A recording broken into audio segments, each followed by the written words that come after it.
Hi, my name is Tony Santo and I'm a large format photographer. Like most photographers, I take a lot of pride in the work that I create. I spend a lot of time and energy and resources into planning trips that hopefully will lead to acquiring images that represent my vision of the landscape. Imagine planning a big trip where you've waited all year long for just the right season. You go out and hike tens of miles. You wait for the lighting to get just right on the scene. You click the shutter. You get excited about the scene that just unfolded. You go back home, and of course these days laboratories are becoming more and more centralized, so you have to send your film off in the mail. And you get your film back, and the lab that you trusted for years, used for years, cross-processes your film unintentionally. Can you imagine how devastated and disappointed you might feel? Well, that's exactly what happened to me recently. So I started thinking about, well, maybe it's worth exploring developing your own E6 film. So in this video, what you're going to see is my process for developing E6 film in conjunction with the Jobo CPP2 processor. So I hope that you enjoy this video and find it useful, and perhaps maybe it'll inspire you to develop your own E6 film. E6 chemistry is hazardous to humans. I protect myself by ensuring proper ventilation, wearing protective clothing, using rubber gloves, wearing a respirator rated for formaldehyde, and donning a face shield. The following is a list of chemicals you will need. First developer starter. First developer replenisher. Reversal bath and replenisher. Color developer starter. Color developer and replenisher part A. Color developer and replenisher part B. Conditioner plus and replenisher. Bleach starter. Bleach replenisher. Universal C41 and Pro 6 Fixer Replenisher, Rinse Plus and Replenisher, and water. Most municipal water is acceptable for mixing your chemistry. However, after I had my water tested with a kit available from my local home improvement store, I discovered that my water fell outside of the acceptable limits outlined by Kodak in their Z119 E6 Manual Chapter 2. So I decided to minimize any confounding variables by using distilled water. I'd like to take a few minutes to explain some of the measures I've taken that help me keep organized as well as minimize the risk of cross-contamination of my chemistry. The first thing I did was I purchased these really nice containers that have a spout that allow me to dispense the chemistry into a measuring cup as well as control the flow of that chemistry into that measuring cup. They have a really nice wide mouth opening that you can get a stir stick easily into the container and effectively mix your chemistry up. Now, one of the things that I like to do with my containers is I label the front of the container as well as the side of the container. In addition, I've got on all my containers the recipe for each chemical and the amount of water in milliliters and the amount of chemical concentrate in milliliters that I'm going to need to mix up a working tank solution of that particular step. Now, a working tank is simply a solution of chemistry that you're going to use in one of the steps of the E6 process. So it's the chemical that you're dispensing out into your measuring cup and pouring directly into your container where your film's at for developing. Now, one of the other things that I like to do is I color code all my containers. So I've got a color code here on the side of the container as well as on the lid, which helps me minimize cross-contamination from swapping lids with another container. Some of the chemicals, just the vapors, if they're near each other, can actually cause reactions which can spoil the chemistry. So it's really important that you have a lid and you don't swap lids for your steps. I've also color-coded the front of the container. So this helps minimize any errors that might occur because of not knowing what's in that particular container and getting confused at any given moment. The other thing that I've done is I've labeled all 8 of my containers with numbers, again to help me keep all of my steps straight. Now this container does hold a little over 10 liters of fluid, which is the right amount of volume for the batches that I mix up of my chemistry. I mix up 10 liters of chemistry, which fit nicely into this container. Now, in addition to the container, I've purchased 7 measuring cups for my chemicals. This way, I'm not having to worry about, did I really wash out the measuring cup properly, and am I going to cross-contaminate my next chemical? So you can eliminate that simply by buying these inexpensive measuring cups. I've again labeled each measuring cup and color-coded it so that it corresponds with the container and the chemical for that particular step. As you might imagine, the stir sticks are also important so that you help minimize cross-contamination. This is nothing more than a plastic spoon that I've gone ahead and labeled as well as color-coded. Again, just trying to ensure that each of the steps I'm not going to cross-contaminate my chemistry, and it helps me keep them straight. Now, just one final note, the container as well as this plastic spoon were both made in the United States, and they are relatively inexpensive. This whole setup that you see behind me here on this table cost me less than $80 in 2014 dollars. So that's a pretty good deal for having containers that are going to help you minimize the risk of cross-contamination and help you keep all your steps organized. I begin the process of chemical preparation by measuring precisely the amount of water that is needed for each working tank of solution and adding that volume to my tanks. The Fujifilm technical bulletins recommend that the water temperature be between 20 to 30 degrees Celsius upon adding the chemical concentrates.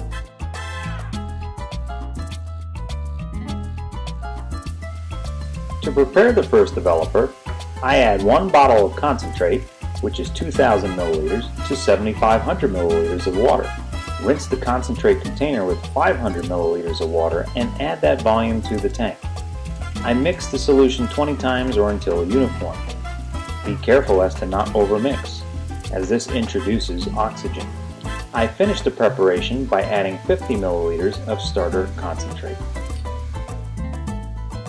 To prepare the reversal bath, I add 1 bottle of concentrate replenisher, which is 400 milliliters, to 9,500 milliliters of water. Rinse the concentrate container with 100 milliliters of water and add that volume to the tank. I mix the solution 20 times or until uniform. Be careful as to not overmix. To prepare the color developer, I add 1 bottle of concentrate part A, which is 2,000 milliliters, to 5,500 milliliters of water. Rinse the concentrate container with 250 milliliters of water and add that volume to the tank. I mix the solution 20 times or until uniform. I continue by adding 1 bottle of concentrate part B, which is 2,000 milliliters, to the same tank. Rinse the concentrate container with 250 milliliters of water and add that volume to the tank. I mix the solution 20 times or until uniform. Be careful as to not overmix. This solution is called the Color Developer Replenisher. To finalize the color developer, I add 50 milliliters of starter to 1,000 milliliters of water in a separate tank.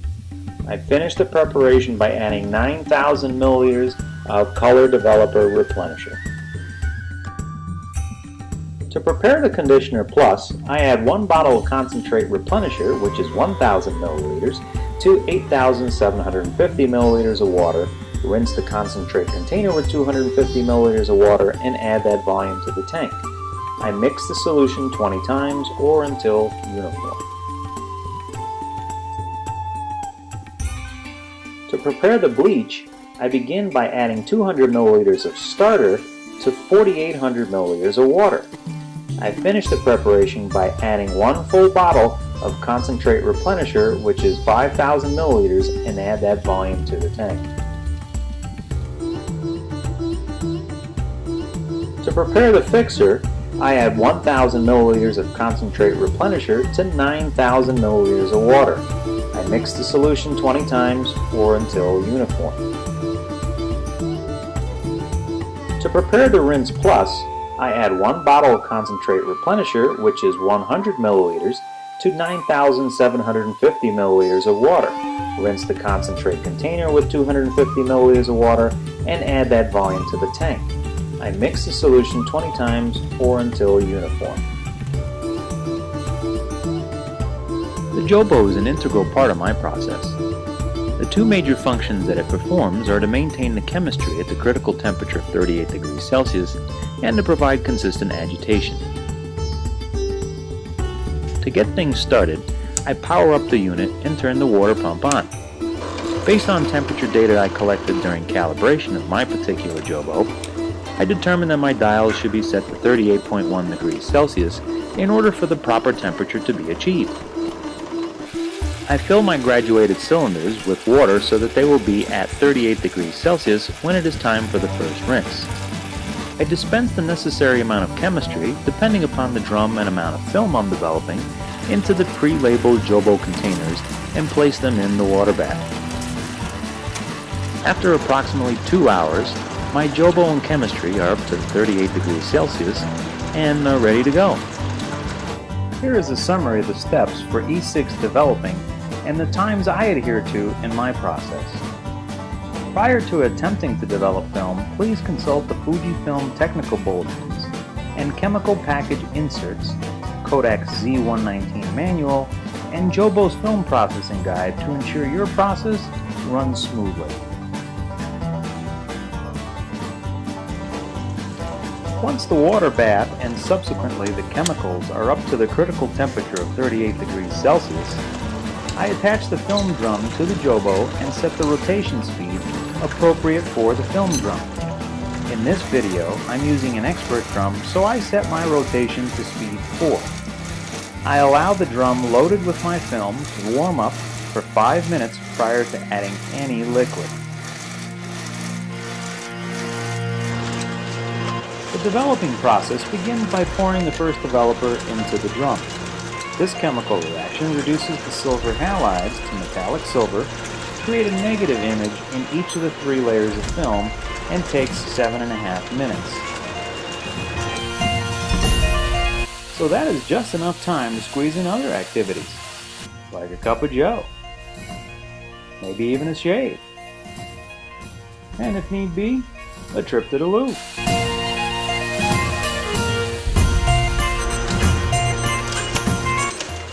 Drain the first developer into a large tank for easy disposal.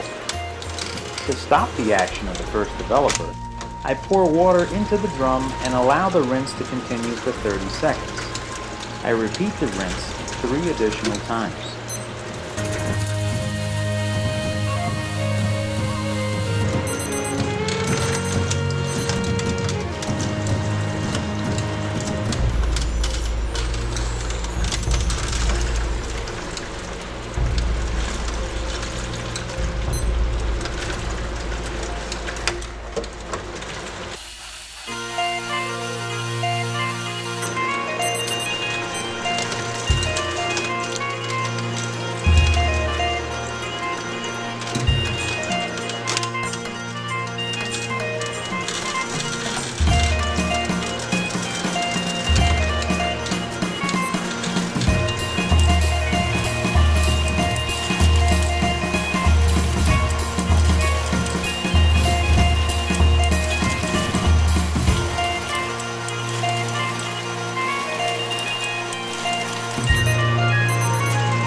Next, I pour the reversal bath into the drum.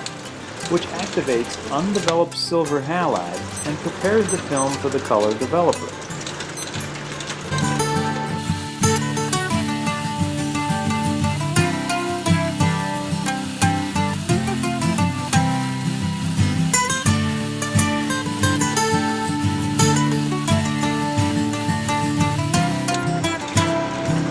Once 2 minutes are up, I drain the drum.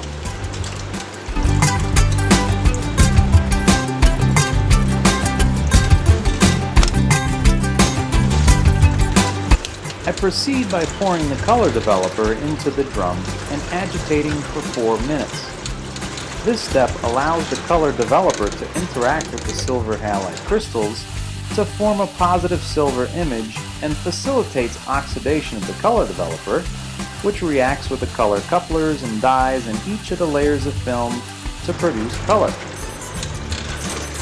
Once 4 minutes are up, I drain the color developer.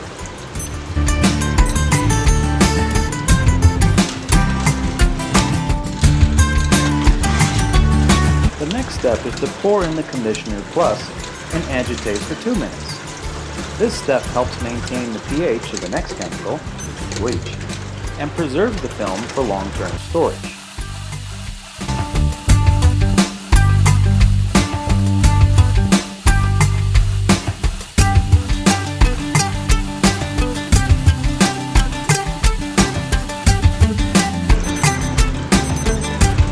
Once 2 minutes are up, I drain the drum.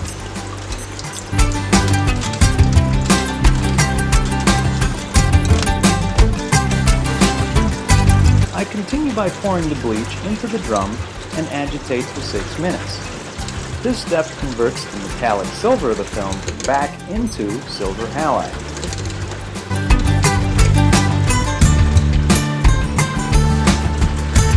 You'll notice that I have swapped my waste container because used bleach and fixer contains a heavy metal, silver, that may not be disposed of in municipal drainage systems. I save this waste for disposal at my appropriate local facility.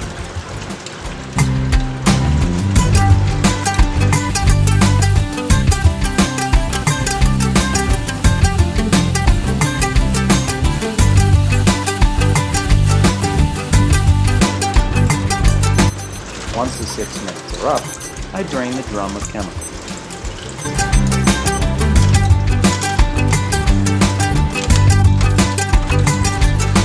Next, I pour the fixer into the drum and agitate for 4 minutes. This step converts the silver halide crystals into soluble silver compounds for removal.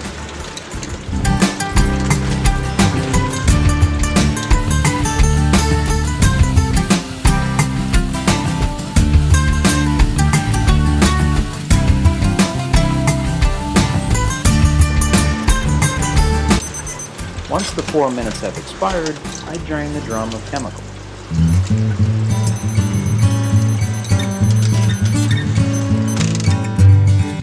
To complete the processing on the Jobo, I pour water into the drum and agitate for 30 seconds. I repeat this rinse process 9 additional times to remove residual chemical in the drum and on the film. It is noteworthy that water temperature is not a critical factor at this point in the process.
the film has been washed, I turn off the agitation and pull the drum off the Jobo and allow the water jackets to drain.